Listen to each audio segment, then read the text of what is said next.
थप्पड़ चटाक चटाक। दरवाज़ा खुलते ही अजय ने अपनी पत्नी रमा के गालों पर 2 जोरदार थप्पड़ मारे। अचानक पड़े थप्पड़ से रमा जमीन पर गिर गई। यह देखकर पास खड़ी रमा की 2 साल की बेटी उसे पकड़कर रोने लगी। रमा ने गालों पर हाथ रखते हुए कहा, अजय ऐसा क्या किया मैंने? फिर अजय ने दांत पीसते हुए गुस्से में कहा, रमा तुम्हें मैंने मना किया था ना कि तुम पार्टी में किसी के सामने भी अपना मुंह नहीं खोलोगी, किसी से भी बात नहीं करोगी। जाहिल गवार कहीं की, जरा भी शर्म नहीं आती तुम्हें। अचानक पड़े थप्पड़ से रमा सकपका गई थी। उसकी आंखों में आंसू आ गए। उसे समझ नहीं आ रहा था कि आखिर गलती क्या हुई। रोते हुए कांपती आवाज़ में उसने दोबारा कहा, मैंने ऐसा किया ही क्या? अजय ने गुस्से में तमतमाते हुए कहा, अच्छा किया क्या? मुझे अंग्रेजी में आपकी बात समझ में नहीं आई, आप हिंदी में पूछिए तो मैं आपको बता सकती हूँ। रमा को ध्यान आया कि अजय के साथी अफसर की पत्नी के साथ हिंदी में बात की थी। क्योंकि रमा को अंग्रेजी नहीं आती थी, गांव के कॉलेज से बीए पास कर रमा की शादी उसके बड़े पापा ने अपने मित्र के बेटे अजय से करा दी थी, जो एक सरकारी अफसर था। रमा के पिता एक किसान थे और माँ एक गृहिणी। रमा अपने माता पिता की इकलौती संतान थी। अजय के घर वाले भी मोटे दहेज के लालच में आकर शादी के लिए तैयार हो गए थे। रंग रूप और गुण से बहुत सुंदर रमा व्यवहारिक और सामाजिक स्त्री थी। इसके विपरीत अजय व्यवहारहीन और अहंकारी व्यक्तित्व का पुरुष था। उसको अपने पद प्रतिष्ठा का इतना अभिमान था कि उसके आगे वह किसी को भी कुछ नहीं समझता था, खासकर अपनी पत्नी रमा को तो वो अपने पैरों की जूती समझता था। उसके लिए पत्नी का मतलब सिर्फ उसकी शारीरिक ज़रूरतों को पूरा करना और घर में दबाकर रखना। 3 साल की शादी में ऐसा कोई दिन नहीं था जब अजय ने रमा को उसकी पढ़ाई और नौकरी पेशा ना होने का तंज न कसा हो और उसके साथ हिंसा न की हो। बात बात पर रमा को थप्पड़ मारना तो उसके लिए आम बात थी। रोज़ रोज़ की मारपीट से रमा परेशान हो गई थी, लेकिन आज उसने तय किया था कि वो चुप नहीं रहेगी। उसने खुद को संभालते हुए अपने आंखों से आंसू पोंछते हुए अजय से कहा कि हाँ, मुझे नहीं आती शर्म इस बात को स्वीकार करने में कि मुझे फर्राटेदार अंग्रेजी बोलना नहीं आता। इस वजह से मेरा कोई वजूद नहीं है, इस बात को मैं नहीं मानती। रमा के जवाब को सुनकर अजय ने रमा के बालों को खींचते हुए कहा कि अच्छा, बड़ी जुबान चलाने लगी हो, कान खोलकर सुन लो। 2 कौड़ी की औकात नहीं है तुम्हारी और ना ही तुम्हारा कोई वजूद।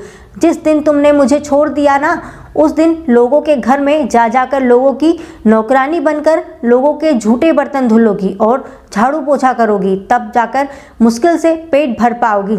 लेकिन सम्मान और इज्जत को तो भूल ही जाओगी, क्योंकि तलाकशुदा स्त्रियों को कभी सम्मान नहीं मिलता, समझी? सिवाय तिरस्कार के कुछ नहीं मिलता। तुम मेरी पत्नी हो, एक सरकारी अफसर की पत्नी, इसलिए लोग तुम्हारी इज्जत करते हैं। 2 साल की बेटी को गोद में लेकर रमा ने कहा, ओह, तो मैं पिछले 3 साल से धोखे में थी कि तुम मुझसे प्यार करते हो और एक न एक दिन मेरे प्यार को समझोगे और मैं तुम्हें अपने प्यार में से एक दिन बदल दूंगी, क्योंकि पति पत्नी मिलकर एक दूसरे के पूरक बनते हैं। लेकिन मैं गलत थी। मुझे क्या पता था कि प्रतिस्पर्धा पति पत्नी में भी होती है। ठीक है अजय, मैं जा रही हूँ हमेशा के लिए तुम्हारी ज़िंदगी से। तुम अपने स्टैंडर्ड की दूसरी पत्नी ले आना अपने लिए, मैं तलाक के पेपर भिजवा दूंगी। यह कहकर रमा अपने गांव अपने माता पिता के पास चली गई। विकट परिस्थितियों में भी रमा ने कभी हार नहीं मानी। समाज के ताने उल्हाने सहती रही। रमा अब सामाजिक कार्य में जुट गई और अपने दर्द को कलम की सहायता से डायरी के पन्नों में समेटने लगी। लेकिन कहते हैं ना कि सूर्य के तेज की रोशनी को काले घने बादल भी नहीं रोक सकते, उसी प्रकार रमा की प्रतिभा भी कब तक समाज से छुपी रह सकती थी।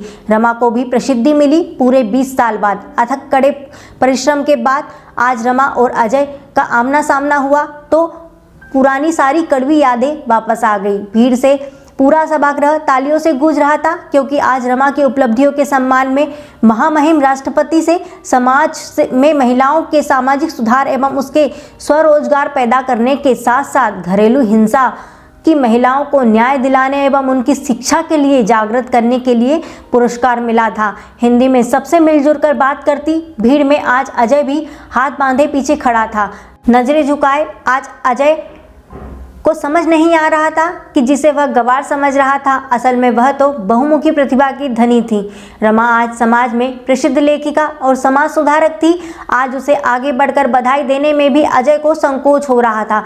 तभी एक पत्रकार आगे बढ़कर रमा से अंग्रेजी में सवाल पूछा तो रमा ने आज फिर विनम्रतापूर्वक हाथ जोड़कर कहा, महोदय कृपया आप हिंदी में प्रश्न पूछे, मुझे अंग्रेजी नहीं आती।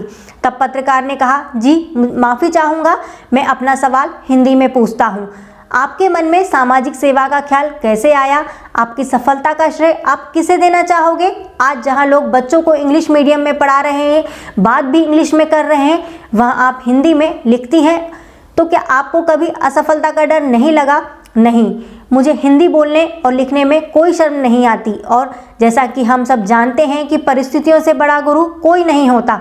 कठिन परिस्थितियां हमें मजबूत बनाती हैं। इसलिए आज मैं उस व्यक्ति का दिल से आभार व्यक्त करना चाहती हूं जिसने मुझे अपने जीवन व घर से मुक्त कर मेरे स्वाभिमान को जगाया। और व्यक्ति मेरे जीवन में के ऐसे गुरु हैं जिनके दिए हुए घावों ने मेरे अंदर दबे आत्मविश्वास और आत्मसम्मान को जीवन में नई दिशा और कुछ कर गुजरने का जुनून जगाया। जिन्होंने मुझे सामाजिक रिश्तों से आज़ाद करके बाहर समाज में आकर सांस लेने का और समाज के लिए कुछ करने का मौका दिया। बेशक मेरे माता पिता का आशीर्वाद मुझे मिला, लेकिन परिस्थितियों की ठोकर उसी व्यक्ति से मिली। इसलिए मैं आपके माध्यम से उसका धन्यवाद करती हूँ और साथ ही हर महिला पुरुष से कहना चाहती हूँ कि हमारी सफलता में हमारी भाषा कभी बाधक नहीं बनती। हिंदी तो हम सभी भारतवासियों के दिल की भाषा है। सफलता के लिए बस सच्ची लगन और जुनून की ज़रूरत होती है।